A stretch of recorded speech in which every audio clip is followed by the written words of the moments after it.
Bueno, la siguiente charla está a cargo de Ricardo Toledano de la Universidad Nacional del Litoral, Santa Fe, Argentina, y nos va a hablar de hiperplanos, curvas y códigos. Cuando quieras, Ricardo. Bueno, gracias a los organizadores, de los cuales yo me excluyo porque estaba, pero no sé, me pusieron acá. Eh, y al último, o sea que creativo. Pero no, bueno, elegí una cosa para hablar de que más bien de una versión de códigos AG que no es muy popular y que voy a mencionar problemas que surgen ahí, o sea, más que cuestiones técnicas van a ser una lista de problemas y así para entender un poco esta construcción que es bastante vieja, pero no ha sido muy, en la literatura al menos no aparece mucho, digamos. Bueno, usualmente como en todo el mundo, estas genuplas así, entre corchetes, yo voy a denotar los elementos del espacio proyectivo k-dimensional. eh, y bueno, vamos a trabajar con mucha frecuencia con hiperplanos, que no son otra cosa que los ceros de estos polinomios homogéneos de grado 1 en, en K variable. Y bueno, eh, esta es la construcción que, bueno, por ejemplo, aparece en el libro de Pfaffman-Blatt sobre códigos AG. Uno toma un multiconjunto que es en un espacio proyectivo, que es simplemente una colección de n puntos donde admite repetición, ¿no? O sea, puede haber varios puntos repetidos. Y entonces con eso se arma lo que se llama un sistema proyectivo, que es un multiconjunto que no está contenido en ningún hiperplano del espacio proyectivo. ¿Sí? Y entonces uno va a denotar el cardinal de este conjunto teniendo en cuenta las repeticiones. Entonces para hacerlo diferente al cardinal como conjunto, o sea, no importa si se repite, lo denotamos con una doble barrita. ¿No? Y bueno, como conjunto es con la barrita simple. Y entonces, bueno, una primera observación es que para tener un sistema proyectivo tenemos que tener al menos k más un puntos, porque k puntos siempre van a estar en algún hiperplano. Así que al menos k más un puntos tienen que ser distintos, y después los otros se pueden repetir en un multiconjunto. Entonces, asociado a un sistema proyectivo, tenemos un nk d sub p sistema proyectivo, que es simplemente un sistema proyectivo en donde el SD sub P es n, que es la cantidad de elementos en un multiconjunto, teniendo en cuenta las repeticiones que aparece, menos el máximo de esa cardinalidad de intersección de los hiperplanos con el multiconjunto, donde otra vez se toma en cuenta cuántas veces uno toma este NKDT sistema proyectivo y uno mira las coordenadas en el espacio proyectivo, elige un representante, porque bueno, recuerden que acá multiplicar por una constante me da el mismo punto, entonces elige un representante del punto, y se forma ahora un multiconjunto, pero como de la parte afín del plano, del espacio proyectivo, que serían elementos de f a la k más 1. Y con eso, esos puntos llamamos P sub y tilde, para distinguirlos de los puntos del, del sistema proyectivo. Y con eso uno se forma un código que va a tener longitud n y dimensión k más 1.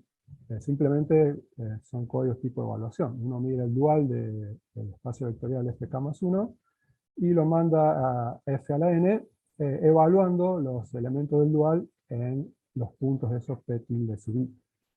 Entonces uno prueba que esta función de evaluación es una transformación lineal inyectiva, con lo cual la imagen es un subespacio de f a la n de dimensión k más 1, con lo cual ya tiene un nk más un código. ¿Vale?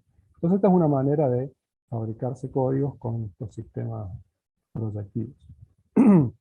Y uno demuestra un poco más que si mira este NKDP sistema proyectivo, en realidad obtiene un NK más un D código, o sea, puede acotar la distancia mínima en términos de esa cantidad que llamamos de susceptible, que es n menos el máximo de los intersecciones contando multiplicidades con el sistema proyectivo y los hiperplanos. Si yo cambio de representante, se podría haber elegido los P sub i tilde de otra manera. Como van a ser múltiplos fijos de los otros, lo único que uno obtiene es un código equivalente al otro. Así que en términos de ciertos parámetros, no cambia nada si elijo otros representantes de los puntos del espacio proyectivo. Muy bien, entonces, y acá, bueno, una pequeña observación que no aparece en la mayoría de los libros que tratan estos temas, es que uno puede dar una buena representación de la matriz que genera el código.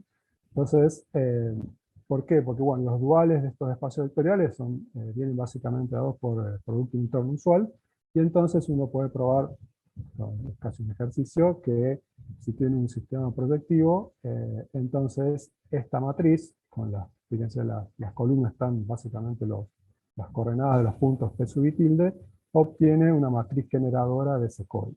Y esto va a ser relevante más adelante cuando introduzcamos las curvas algebraicas.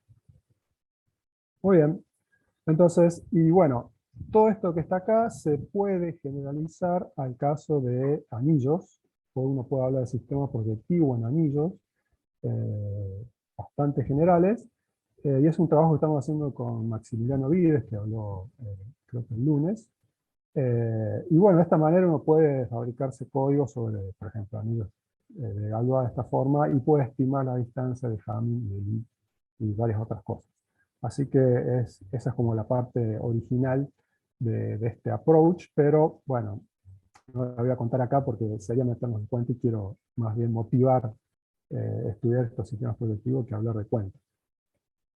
Y ahora vamos a curvas. O sea, la idea es cómo con curvas uno puede fabricarse sistemas proyectivos, ¿no? Entonces va a ser como una manera alternativa a los códigos AG, de que hablaron María y varios otros más, bueno, Francisco hace un rato. Una manera alternativa a eso, o sea, no vamos a tener que usar el espacio de Riemann-Roch. Entonces, ¿qué es una curva? Bueno, recordemos que es el espacio proyectivo k-dimensional, es simplemente dar un ideal, un cierto ideal primo, o sea, una curva irreducible va a nivelar por un cierto ideal primo de este anillo de polinomios, y bueno, asociado a ese ideal primo uno tiene los ceros, que eso va a formar lo que se llama la curva proyectivo irreducible.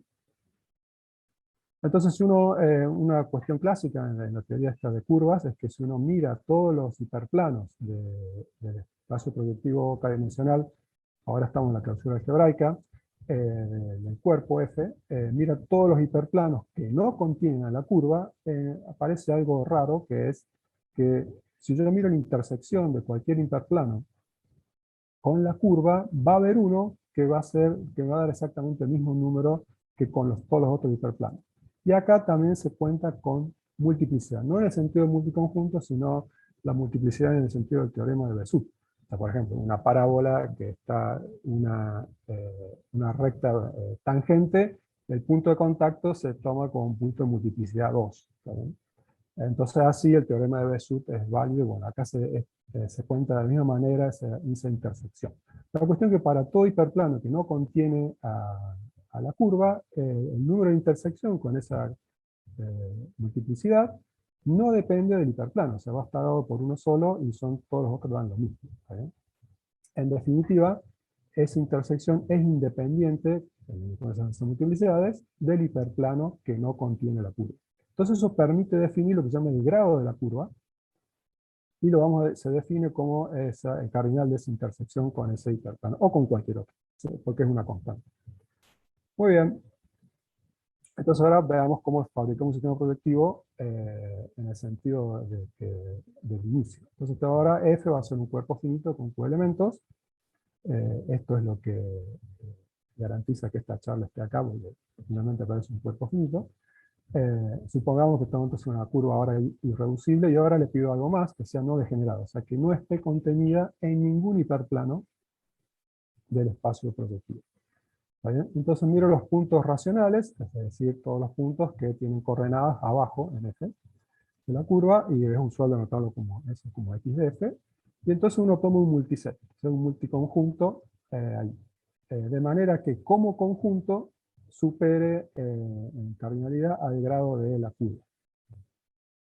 Entonces, lo que va a pasar es que ningún hiperplano del espacio proyectivo abajo puede contener a P. Bueno, pues si lo contuviera, ese hiperplano estaría arriba, y entonces habría uno que supera a la cantidad máxima permitida, que es el grado de la curva.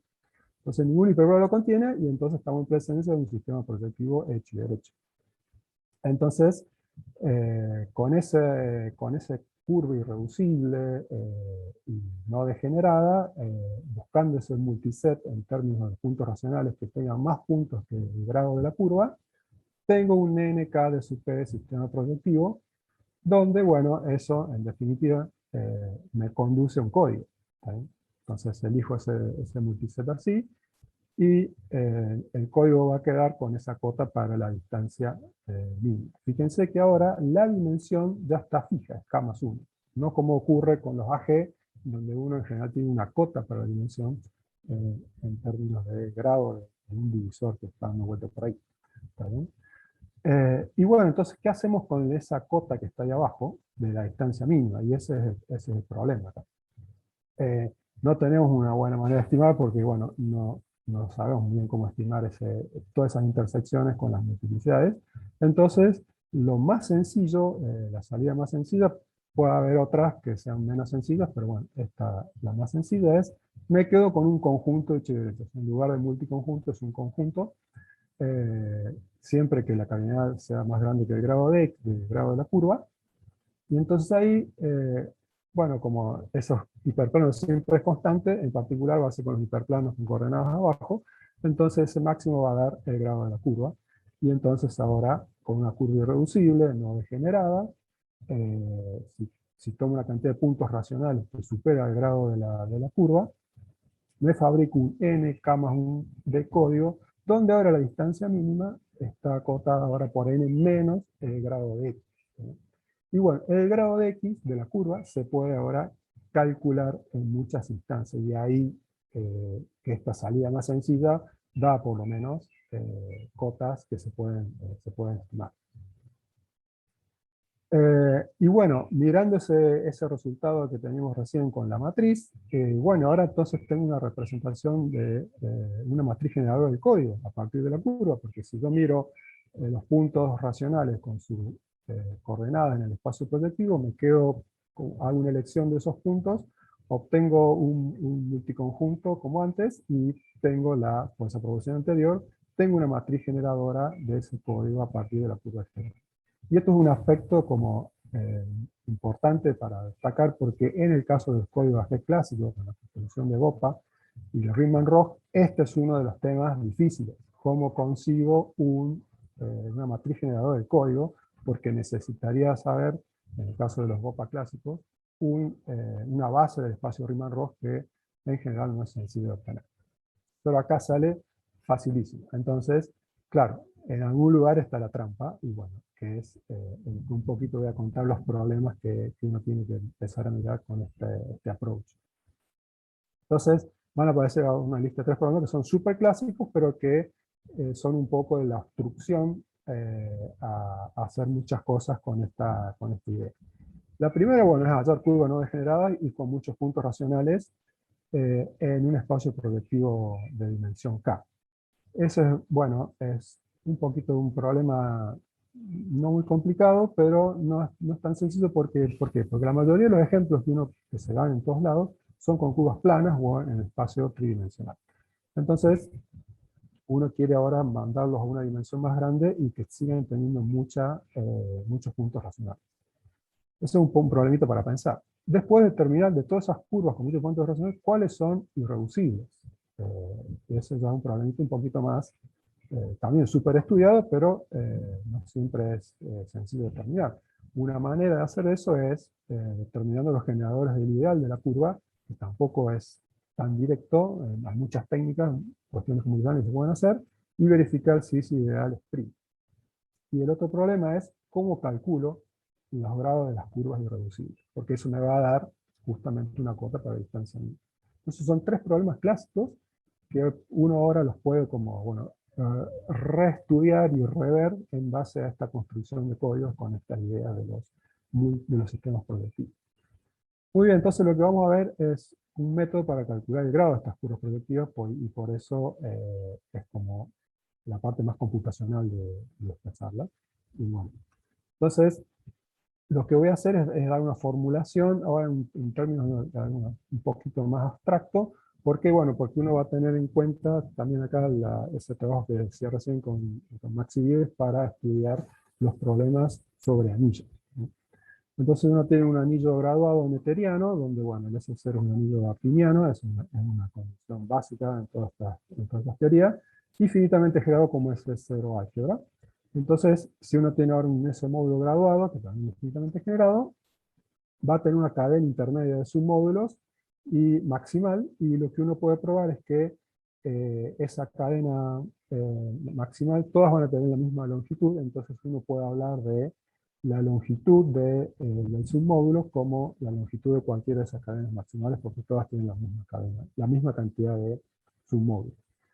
¿Está bien? Entonces, con eso uno se arma lo que se llama la serie de Poincaré asociada a ese módulo graduado, que es como la serie generadora, con esos numeritos de las longitudes de los submódulos que aparecen en la descomposición en suma directa del módulo graduado N.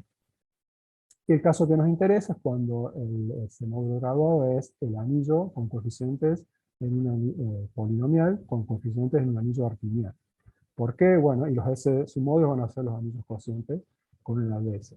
¿Por qué? Bueno, porque justamente cuando A es un cuerpo, estos S van a representar variedades, las clásicas variedades proyectivas, y cuando es un anillo, uno va a tener lo que se llaman, un poquito más complicado, los subesquemas cerrados del espacio proyectivo PK con coeficientes de un anillo artiniano. Entonces eso va a permitir, por ejemplo, hablar de lo que sería una curva en un anillo, ¿sí? Entonces, ahora voy a asumir que esto es un cuerpo no necesariamente finito, y I de X es el ideal homogéneo de S asociado a una curva proyectiva, porque ahora el S va a ser este anillo de polinomio, ¿sí? Entonces, si con S sub m me voy al subanillo formado por los polinomios homogéneos de grado m, uno tiene una graduación de S como suma directa de los polinomios de distintos grados de homogeneidad. Y entonces eso induce una graduación en el cociente, que es S de X sub m. Y bueno, entonces cuando uno mira la serie Poincaré con esto, en esta situación, la serie Poincaré en realidad se va a llamar de serie Hilbert, porque bueno, fue Hilbert que la definió para el caso de cuerpos, y se la va a anotar como H de S de X, ¿sí? Entonces, pero cuando estoy en el caso de acá, como el anillo polinomio tiene coeficiente en un cuerpo, la longitud no es otra cosa que la dimensión del conjunto de los polinomios módulo el ideal de homogeneidad m. Entonces ahí estamos en el caso más clásico de Hilbert. Y bueno, entonces la serie esta de Poincaré se transforma en esta serie de Hilbert, que ahora aparecen las dimensiones como F espacios vectoriales. Y la función que a cada m le asigna la dimensión, perdón, ahí va S de X, se la conoce como función de Hilbert, de estos S módulos graduados, y se va a anotar con H minúscula S de X en M. Entonces la función de Hilbert, entonces lo que me está dando es la codimensión en ese anillo de polinomios del F espacio vectorial formado por los polinomios homogéneos de grado n que se anulan en la variedad. Por ejemplo, si X es toda la curva, la línea proyectiva, entonces el ideal es el trivial, por lo tanto S de X es todo el anillo de polinomios, y es fácil verificar que la dimensión de ese espacio es el número binomial 2 más m sobre 2, y ese sería entonces el anillo, la función de Hilbert asociada a la curva proyectiva, a la línea proyectiva. Entonces la cuestión es que a partir de cierto valor, en general la función de Hilbert, se convierte en un polinomio lineal con coeficientes enteros. Y estos coeficientes van a contener importante información de ellos. Entonces lo que voy a dar ahora es una muy breve descripción en términos cómo se llega a eso en términos de haces y homología de check. O sea, no voy a decir nada raro, pero bueno, voy a ir muy rápido con eso. La idea es que esa presentación, que parece un poco demasiado abstracta, en realidad va a permitir pensar un problema similar en el caso de curvas sobre anillos. Por eso está bueno verlo un poquito así con toda esta teoría de haces y homología de grupos de check. Entonces, formalmente lo que uno tiene es en un espacio topológico, en el caso de las curvas proyectivas, tenemos la topología de Zariski. A cada abierto uno le asigna un grupo que lo va a llamar O sub X de U, junto a una familia de morfismos de grupos que se llaman las restricciones. O sea, voy de un abierto U a un abierto B con estos morfismos de grupos. Entonces van a satisfacer ciertas condiciones de compatibilidad y otra que es una condición de buen pegado, que si ahora uno tiene un cubrimiento de ese abierto y entonces va a tener toda esta familia de grupos asociados a cada cubrimiento y va a tener las restricciones, ¿no? Porque ahora va a tener desde U sub I al U sub I intersección U sub J, y entonces lo que uno va a querer es que cuando se dé eso, tiene que existir un único elemento en el grupo del abierto que está cubierto, de manera que cuando yo lo restringo a cada U sub I, me dé el T sub I que elegí originalmente. Entonces cuando se cumplen todas esas cosas, uno tiene un as. La cuestión que asociado a un cubrimiento de abiertos de la curva, se va a tener un complejo de grupos, que no me interesa ahora definirlo, que se va a llamar grupos de cohomología de check. ¿Vale? Y esa es la notación usual de estos grupos. Y uno puede probar que son espacios vectoriales sobre esto. Entonces se demuestra que si yo cambio cubrimiento, lo que uno tiene es un complejo isomorfo al anterior, entonces puede describirlo directamente los grupos estos de cohomología sin hacer referencia al cubrimiento que tiene. Y entonces hay un famosísimo resultado de SER, que para ciertas clases de haces sobre esa curva, o sobre haces de una variedad, que se denominan haces coherentes, estos grupos de cohomología en realidad son espacios vectoriales de dimensión finita, y además a partir de un cierto entero m, son todos triviales. ¿Sí? Esto, bueno, SER el teorema de SER, de anulación de SER, en realidad está enunciado para esquemas sobre anillos neperianos, que eso es lo que nos permitiría ver esto para curvas.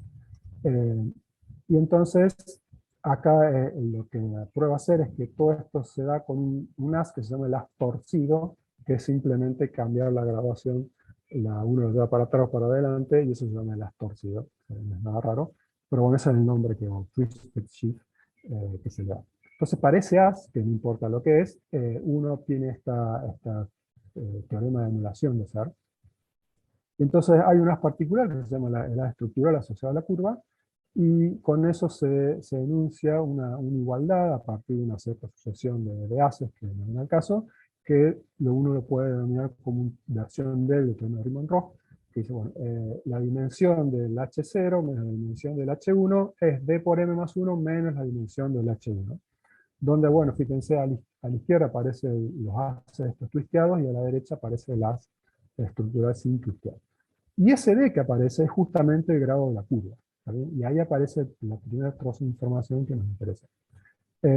Mucho más, uno puede probar que lo que está a la derecha, esa dimensión del H1, es el género de la curva que estamos mirando. Y bueno, y ahora usando, por definición de la estructura, me puede probar que el H0 no es otra cosa que el espacio de los polinomios, esto de homogéneos de grado m, que se anulan la variedad, o sea, el pedazo homogéneo en el cociente.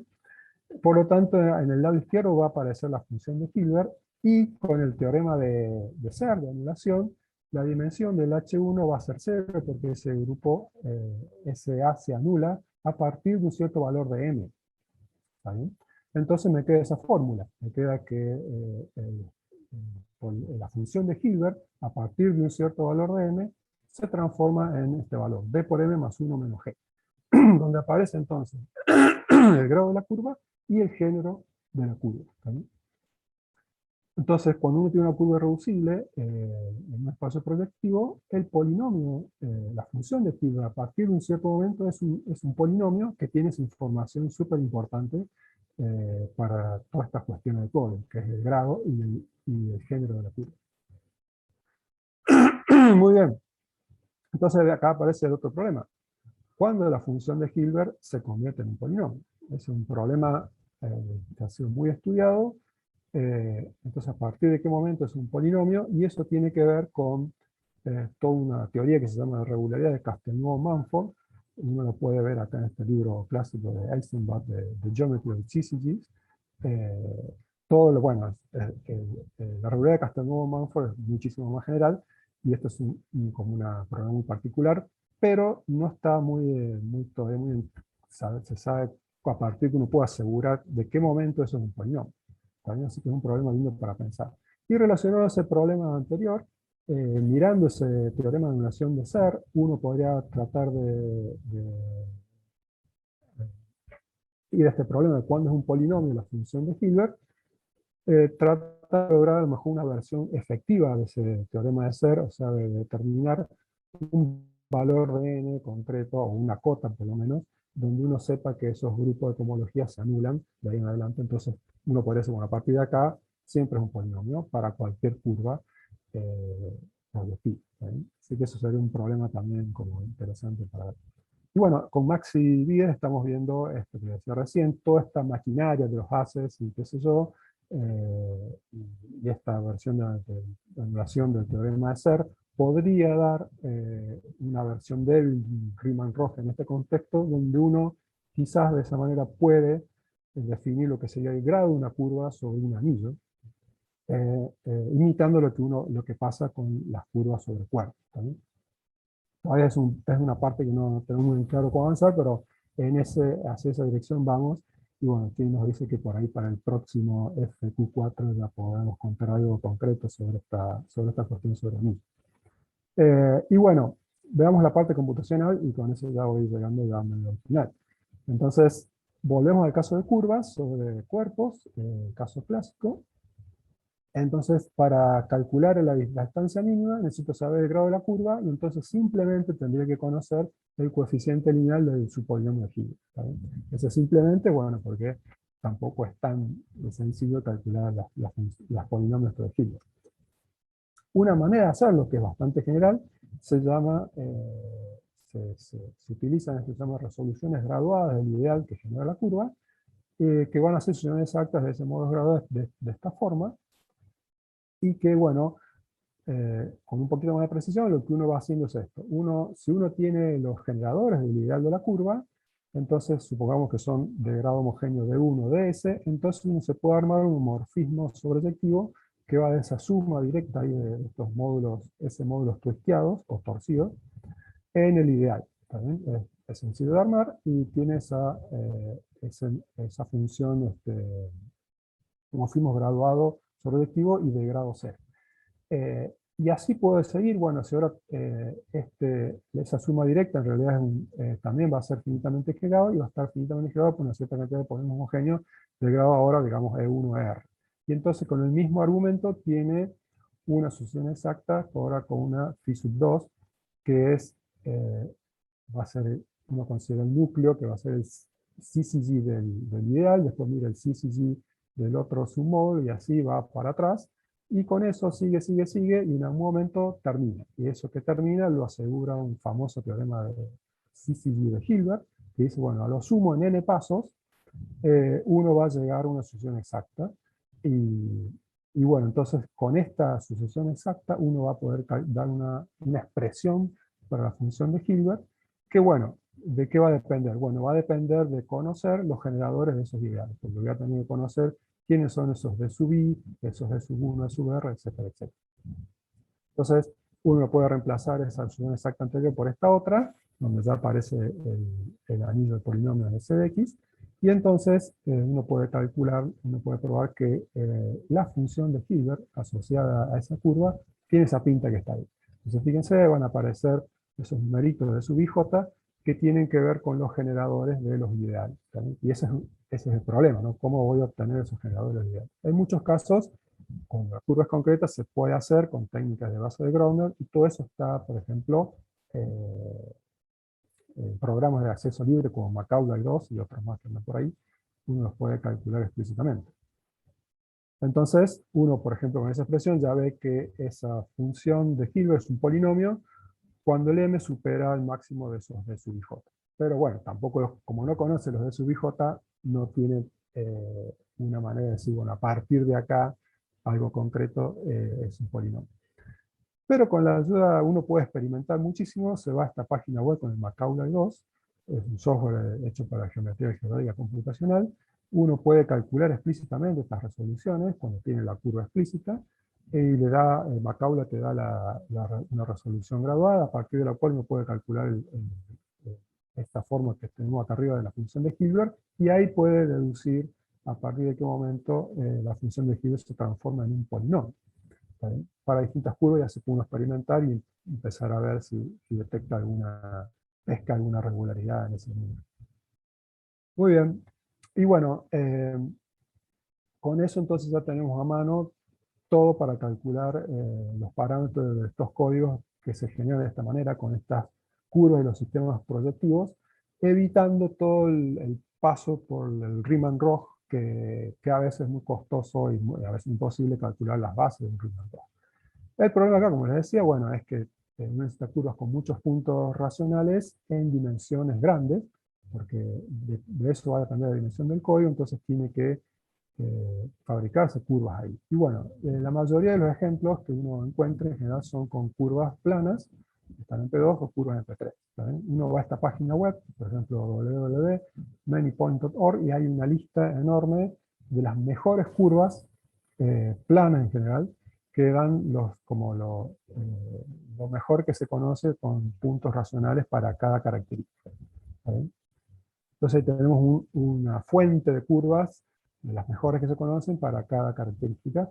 Y bueno, entonces, problema acá, entonces yo quiero obtener códigos con estas ideas, pero de dimensión mayor. Si me quedo en P2 o P3, los códigos que consigo van a ser de dimensión 3 o 4. Entonces tengo que ir a una dimensión más grande, entonces necesito contar con esas curvas en PK. Entonces una manera de hacer eso es mapear estas curvas en dimensión mayor. Y una de esas maneras es usando lo que se llama el morfismo de Veronese de grado T. Entonces, ese morfismo va de un proyectivo de dimensión S, un proyectivo de dimensión K, donde manda x0, xs en z0, zk, y esos z0, zk no son otra cosa que todas las posibilidades de los monomios homogéneos de grado T que se consiguen con x0, xs. O sea, sería x0 a la t, x1 a la t, hasta xs a la t, y después empiezo a combinar x0 a la t menos 1 por x1, y así todos los monomios posibles. Eso va a ser la dimensión del espacio de llegada. Con lo cual sabemos perfectamente la dimensión del espacio de llegada va a ser el binomial t más s sobre s menos 1. Entonces uno sabe de dónde sale y a dónde llega. Pero bueno, eso me dice que con esta técnica no voy a conseguir las dimensiones de los códigos que uno quiera, sino aquellos que vienen dados por ese binomial que está ahí abajo. O sea que con este método puedo conseguir códigos de dimensiones de longitud n y dimensión k, siempre que consiga n puntos racionales que superen al grado de la curva, para dimensión 6, 10, 20, 35. Bueno, ¿por qué? Bueno, porque si uno calcula estos morfismos de Veronese, la B sub 2 sub 2 va de P2 en P5, la B sub 2 3 va de P2 en P9, y así la B sub 2 4 va de P2 en P19, y con B sub 3 2 voy de P3 en P9, y así. ¿Está bien? Entonces, eso me va a determinar las posibles dimensiones que puedo obtener. Pero, más allá de eso, este morfismo de Veronese es muy bueno, y tenemos este resultadito que uno puede decir que es como una especie de máquina para fabricar códigos AG sin usar Riemann-Roch, con muchas dimensiones posibles, pero no todas, porque bueno, va a depender de ese binomial. Entonces, la cuestión es que si uno tiene una curva absolutamente reducible sobre F, o sea que es reducible en la clausura algebraica, el morfismo de Veronese la va a transformar en una curva también absolutamente reducible en la dimensión más grande. Y no solamente eso, si yo conozco el grado de la curva en, abajo, en P a la S, sé inmediatamente, si conozco el grado, qué grado va a tener arriba, en PK. Va a ser P veces el grado de X, donde ST viene del morfismo de Veronese. Y no solamente eso, sino que van a tener el mismo género y la misma cantidad de puntos racionales, porque en definitiva este morfismo de Veronese es un isomorfismo. Entonces muchas cosas van a conservar, no así el grado, porque el grado va a cambiar de la curva cuando voy a dimensiones mayores. Y acá me dice exactamente cómo cambia. ¿Está bien? Entonces es una situación súper favorable, pero uno tiene a partir de esas tablas de curvas planas con muchos puntos racionales, de repente puede fabricar un montón de códigos de AG con esta técnica y esta dimensión que está ahí. O sea, uno consigue un n t más ss binomial de código, donde el d va a ser n menos t veces el grado de la curva. ¿Está bien? Y siempre tengo que conseguir n que sea mayor que t veces el grado de x, o sea que va a ser el grado de la curva transformada por el morfismo de Veronese. Entonces acá, bueno, aparece el siguiente problema para estudiar, es que si puedo conseguir algo similar, pero en las dimensiones que no consigo con este morfismo de Veronese. O sea, tiene que ser mapear una curva, pero de manera que yo pueda estimar, por lo menos estimar el número de puntos racionales de la curva mapeada, sepa cómo calcular el grado de esa curva mapeada eh, y sepa cómo probar la irreducibilidad de esa curva mapeada. ¿Saben? Entonces, para las dimensiones distintas a esa, todavía no sé muy bien cómo hacerlo. No sabemos muy bien cómo hacerlo con Maxi, pero bueno, quizás por ahí se nos ocurra algo. Y vamos a poner un ejemplo concreto y con esto ya terminamos. Esta curva que está acá es una versión modificada de una curva que es famosa, bueno, en ciertas aplicaciones, una curva cuártica de Klein. Uno puede calcular, bueno, esta, por ejemplo, una base de página web, Many Points, y la encuentra ahí como una de las que da el mayor número de puntos racionales sobre F4. Va a estar esa curva que está ahí, y uno puede calcular que tiene grado 4 y género 3. Cuando las curvas son planas, el grado de la curva no es ningún problema porque es el grado del polinomio, o sea, el grado mayor en las variables que tenga. Y el género, bueno, se calcula ya con todas las técnicas conocidas, curvas planas. Pero bueno, uno puede no creer la proposición anterior y quiere decir, bueno, ¿será absolutamente reducible? Bueno, para curvas, para estos polinomios en tres variables, hay criterios muy sencillos que usan lo que se llama el polígono o el polítopo de Newton, y uno puede ver esos criterios en este paper, por ejemplo, de Dillon y Pelican, Design, Code and Cryptography del 2000. También hay otros papers un poco más generales sobre este tema, donde hay varios criterios de absoluta irreducibilidad. Entonces uno va con esos criterios, mira esta curva que está acá, le sale absolutamente reducible. Por lo tanto, cuando la paso en dimensión mayor con el morfismo de Veronese, voy a obtener una curva absolutamente reducible, pero también en dimensión más grande. Y entonces, con esa proporción anterior, entonces, y este morfismo de Veronese, o sea, por ejemplo, la mido en P5, voy a obtener un 1416 de código, donde el D es al menos 6, ¿también? Porque el grado de la curva transformada es 2 veces, porque estoy con la sub 2 veces el grado de la curva plana. Y la curva plana tiene grado 4, entonces pasa a ser grado 8, que no es 6. Y bueno, lo que vamos a ver ahora es que en realidad es exactamente la distancia mínima del código. ¿Por qué? Bueno, porque yo puedo calcular con precisión exactamente una matriz generadora de este código. ¿Está bien? ¿Por qué? Bueno, porque el morfismo de Veronese lo tengo de manera explícita ahora, es el que está ahí, y lo que uno expresa entonces es x en términos de estas nuevas variables, z0, z5, para calcular la imagen por el morfismo de Veronese, que no es otra cosa que expresar la curva en términos de esas nuevas variables. En general, ese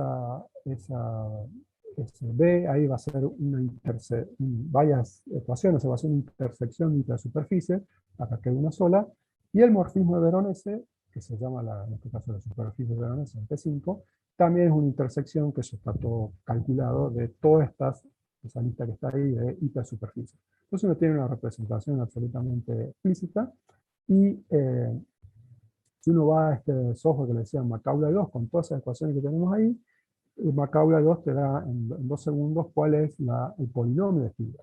Y te va a decir que es 8m menos 2, que es justamente lo que esa proposición decía, que 2 veces el grado de la otra menos género 3, que es, recuerden que acá el grado de la curva es, el polinomio de fibra me da 1 menos el género.